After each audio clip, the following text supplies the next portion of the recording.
Hello, I'm Christina Brown. This is Our Take on Arise TV. And joining me today as my guest co-host is Hillary Crosley. She is a journalist, New York bureau chief for Washington Post digital magazine, The Root, and founder of the editorial director, or rather founder and editorial director of Parlour Magazine. I'm every woman. Yes, you are. Thank you so much for joining me today. Thank you so much for having me. For people that are not as familiar with your pieces, with some of your articles, what would you consider your beat, the types of stories that you like to cover? The great thing about The Root is we cover race, politics, and culture. So that allows me to reign over a number of subjects. And so right now we're doing a Black patriotism series, which is interesting, right? Because what does America mean to Black people? I read a book not too long ago and by a comedian, and he said, you know what, I'm Black. Like, I'm a Black American. Like, I'm not going back to Africa. Like, there's no place that would be my home. Like, I'm American. Right. And you really sort of think about it, and you're like, you know what, actually, you're right. So Black patriotism, does that mean that you identify yourself as African American? You identify yourself simply as Black American? What's the defining line between someone who considers themselves a Black patriot and someone who doesn't? That's the question. That's the real direction of that series, sort of getting Black people's perspective on what that would mean to you in the guise, you know, through the lens, rather, of all the things that we'll be talking about today, from Trayvon to, you know, the affirmative action stuff, military, all of those things, and what it really means, and that's why it's so interesting. You mentioned Trayvon, and we are going to speak extensively about George Zimmerman's trial, and to actually help kick off today's Daily Take segment is Edward Wyckoff Williams, who is a political analyst and contributing editor to The Root. It's like the Root reunion here. Yes, We've got The Root in the house. Thank you so much, Always Edward. a pleasure. You are certainly no stranger to Arise, joining Debbie Turner-Bell on Arise America with very insightful analysis. You've developed a relationship, a rapport with Trayvon's father, yes. Tracy and Martin. the entire family, and a relationship with Ben Crump, the family attorney. And so I had the opportunity to do an exclusive Father's Day interview with Tracy Martin, which I thought was really important because the trial actually started on June 10th. And Father's Day was just a week later, on the 16th. And so The Root ran that exclusive interview with the father, where he humanized his son so beautifully and basically talked about this boy that he loved and how he used to love working with his hands, and how he could take things apart and put them back together, whether it was a bike or a motorcycle.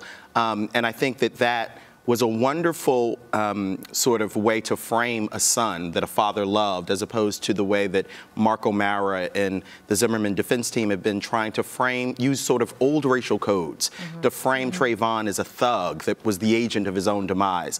And so hearing the words of his father and how he said, you know, I thought my son was perfect. I mean, he reminisced about his son in such a beautiful way that African-American boys are hardly ever discussed about or talked about or you know, framed in that, or regarded in that way. And I think the other thing that's really fascinating about your piece is the fact that it reminds us clearly that Trayvon is not this poster child for the racial tensions that this case has brought to the forefront. Yes. He is, you know, he is the son of Sabrina Fulton. He is the son of Tracy Martin. But for so many of us, he represents years, generations of injustice that some people would like to believe no longer exists. Yes. And I think it's partly because, one, he is a child. You know, we talk about Black males so much and sort of group Black boys in with Black men. And I think a part of the problem with what occurred on that night is that Zimmerman thought that he was approaching a man, right? And the way that most white people see children, in this country at least, Black children, is almost like they're Black adults. They don't ever get the deference and respect and presumption of innocence that white children get. And so we do bring that history to bear, because we as Black people, Black mothers or Black sisters and brothers and cousins and friends, we understand our own humanity. We embrace that. We celebrate that. But it's time for that to be respected on an international stage. And I think this is a small microcosm of how that can begin to happen. happen. And Edward and Hillary, of course, the Arise networks have been continuing nonstop coverage of the killing of Trayvon Martin, the trial of George Zimmerman, with the latest from the Florida courtroom where Zimmerman faces second-degree murder charges. It is now day 3 of the trial, and Judge Deborah Nelson ruled this morning that jurors could and should hear telephone calls that Zimmerman made to cops in the months prior to the shooting death of unarmed Trayvon Martin. This is a huge, huge victory, really, for prosecutors. And we saw yesterday that the jury got to see these graphic photos of Trayvon. His father walked out of the courtroom. Yes, Have you had any continued dialogue? I talked to him about that. And you know, because when I interviewed the mother a couple of months ago, I actually asked whether or not she felt that it would be useful to release photos of Trayvon, even though I knew that was a very difficult question to ask her. But we talked through it with Ben Crump, and Ben Crump was actually almost very aggressive on the point, thinking that the way that Emmett Till's mother released those photos of her broken son, her son's broken body, really helped to spawn an awareness about the cruelties that were going on in the Jim Crow South. Because a lot of people were just blinded to it, because without the images on the cover of magazines and newspapers, you don't get a real sense of what occurred. And the mother said that she wasn't sure how she felt. The father was very adamant that he didn't want that out there because he didn't want his son's body to become sort of it's almost sort of like a graphic image, right? He would much rather remember his son the way that he was. But I think for purposes of the prosecution, it's necessary. And it's necessary to see that this was a skinny little boy who got, you know, taunted in the dark by a grown man with a gun. What was interesting yesterday, though, is that the first responders testified. And one of the things that came out was that Zimmerman's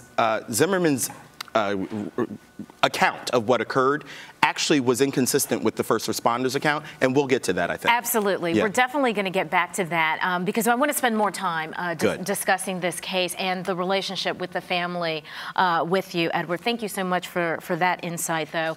But now we're going to continue our discussion with Edward Wyckoff Williams, like I just said, a little later in the show. But the difference is we're actually going to hear from these infamous 911 tapes, so you definitely want to stick around so that we can listen to that. Moving on, another big ruling yesterday, this one coming from the Supreme Court. Gay people in America, now recognized as being married by a particular state, cannot be kept from receiving the benefits of marriage conveyed through federal law. Of course, I'm talking about DOMA, which had specified that marriage can only take place between a man and a woman. However, in another ruling on a related gay marriage issue, the justices determined that the second case should be directed to the Court of Appeals in California. Of course, I'm talking about Prop 8. Therefore, they were not going to take a position about whether California could pass a law banning gay marriage. This almost seems like another punt, right, from the Supreme Court. We saw that in the affirmative action case a couple days ago. And we're seeing it now with regards to Prop 8, but still a very huge, huge victory for gay rights advocates with regards to DOMA. Yeah, I agree. I mean, my cousin just married her wife on Saturday, so in California. Yeah, shout out to you, Shalon. So obviously, I believe in gay marriage. I really think that people have made it more of a spiritual conversation than it should be. At the end of the day, yes, it's about love, but it's about rights. Like if somebody dies, I want to be able to get, you know, money that should come to me as a spouse. If we have a child, I don't need the other person's family saying you have no right to raise this person because they're not actually related to you. That's what this is really about. And I think when people stop trying to evangelize the religious aspects of marriage, especially in a country like America where, you know, getting divorced is like getting some Skittles at the store. Like, people need to really pay attention to what is at the heart of the matter. And President Obama echoed that in his response this morning, because he talked about the fact that the court decision doesn't infringe upon people's religious rights, and they have the right to believe whatever they want to believe. But this is a civil rights issue, and as a civil rights issue under the Equal Protection Clause of the U.S. Constitution, everyone should be treated equally. And so I think that Hillary makes a really brilliant point about that, because this is really a basic human right. that we saw articulated by the court best, I think, in the Loving v. Virginia case from 1967, where they struck down miscegenation laws, saying that blacks and whites could not be married. And I believe in the majority opinion, the justices said that this is the most fundamental right to human life, that you can choose who you love. And so I think that's what we're experiencing today. But it doesn't really settle the debate, because we still have the Prop 8 issue out of California, which means it's still on the table. And it certainly also means that it's going to be a long time before we get a final ruling. Not necessarily, because interestingly enough, the Prop 8 decision wasn't sent back to the courts there. The court had actually made its final decision. So the federal court has decided that Proposition 8 was unconstitutional. And so right now, from this moment, gays can be married in the state of California. What's at issue is that the U.S. Supreme Court has been very much going along the path of states' rights. And that's a part of what we saw yesterday with the Voting Rights Act, to say that you can't have states, the federal government can't treat different states differently. And so it punted back to Congress to say, if you want a Voting Rights Act, you have to come up with either a sort of map that covers every state, or a better analysis for why you need to treat certain states differently. I'm not convinced that that's a bad thing, because what we saw in the 2012 election was that the Southern strategy has moved north. So we need the Voting Rights Act to apply to states like Pennsylvania and Ohio. And of course, you're talking about pre-clearance. Pre-clearance, exactly, before they change any rules. Because that's going to happen immediately. We already see in Texas that the Attorney General there is saying, oh, we're going ahead with our voter ID laws because they want to suppress the Hispanic vote there. But we need the Voting Rights Act, Section 4, to apply to every state in the union. Because the truth of the matter is, the country is becoming a minority-majority nation, but there are still some very, very angry people who have held power for far too long, who are willing to do whatever they need to do in order to change that. Although kicking it back to Congress doesn't necessarily make me feel particularly comfortable, given how effective or ineffective that they have been. Well, it too, really. Yes. Moving on to another big story, this one coming from South Africa. Tribal leaders of Mandela's clan are also getting ready for an adverse turn in their kinsman's health, who is now on life support machines in a Pretoria hospital. Mandela is a Methodist, but tribal rituals would also be observed for someone like Mandela at the end of life. Now, President Obama, remember, is expected to visit Mandela during his visit to Africa, and I understand the president's actually scheduled to arrive in Africa around 4:30 or so this afternoon. There was certainly a lot of debate and question as to whether or not President Obama should visit Nelson Mandela, given his state now. I believe that he should. I feel like he should be able to go and pay respects. Nelson Mandela, in the realm of black leaders, is an icon. And if you can go and pay your respects and represent America in that, I'm all for it, because he's amazing. For me, I think the bigger question is what's going to happen to South Africa after he passes, and will the next generation pick up that political torch, or will they be apathetic? I actually linked to a piece on The Root recently about that very subject, and they said that a lot of people, in their 20s and 30s, are not as politically active as their generation before, because they weren't subjected to the stratification. Right? And so they don't necessarily think of it as an issue in a larger sense that they need to fight against. But I think they've also, just from my reading, I'm not an expert on South African politics, but it appears that that group, that generation that Hillary is talking about, are also a bit disillusioned by the ANC, which is the political party that Mandela was the head of, but which is almost sort of like a massive Democratic Party that has so many different interest groups. And I think that younger South Africans, like Hillary said, who have come up in a post-apartheid era, don't necessarily know where they fit, and they're not politically motivated or politically organized. And that's not a good thing. But I think that there is enough investment there in education and in industry that we will see sort of a talented 10th rise in South Africa that will really make the difference. And I think having Obama go there and become sort of the face of the next generation of African leaders, of the African diaspora, I think is an important thing. One final story, and I cannot wait to hear what Edward's response is, given what you said just moments before the show. This story about celebrity chef Paula Deen making a very emotional mea culpa on the Today Show this morning. A teary-eyed Paula Deen slammed what she called horrible, horrible lies in an interview with Matt Lauer, responding to critics following allegations of racism. Deen's empire is fading fast after admitting that at least on one occasion she used the N-word. And Edward, when we were discussing this just moments before the show, you said that you actually feel sorry. Yes. For Paula. Yes, and I'm afraid that you and Hillary, are about to attack me. Yes, I just don't know. Okay. Let's hear it. Well, you know, I was raised partly by my great-grandmother. My other grandmother passed away, so my great-grandmother was sort of the dominant force in my life outside of my parents. And she came from Georgia, which is where Paula Deen is from.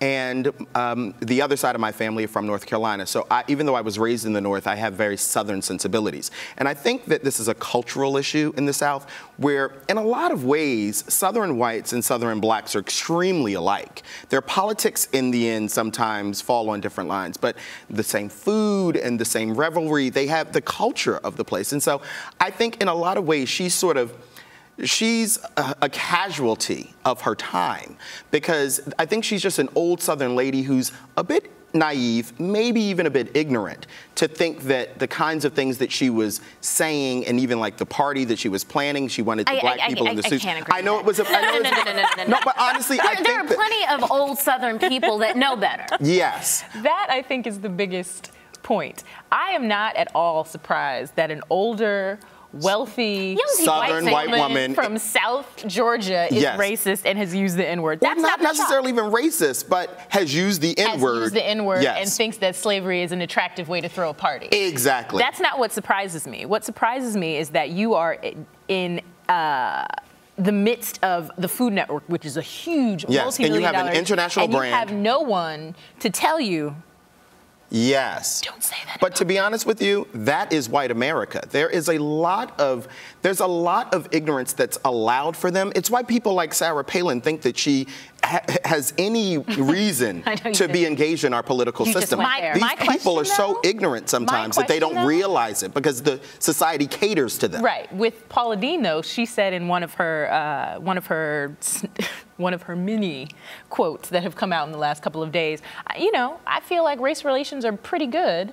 I feel like we feel the same way as black people. Because she gets along well with the people in her kitchen. Well, but the people in her kitchen are also dependent on the paycheck that she's providing as well. I mean, that's a very different circumstance. I mean, when you know, no one's going to bite the hand that feeds you. I cannot. But ladies, it's important to understand that this case was brought by a white male, who has, in the course of the deposition, his lawyers have been skillful to gain a whole bunch of information that's not actually relevant to the case in order to force her probably to settle. And so this is not one of her black workers bringing a case of discrimination against her. It's a white male. Which, quite frankly, is the more disheartening thing.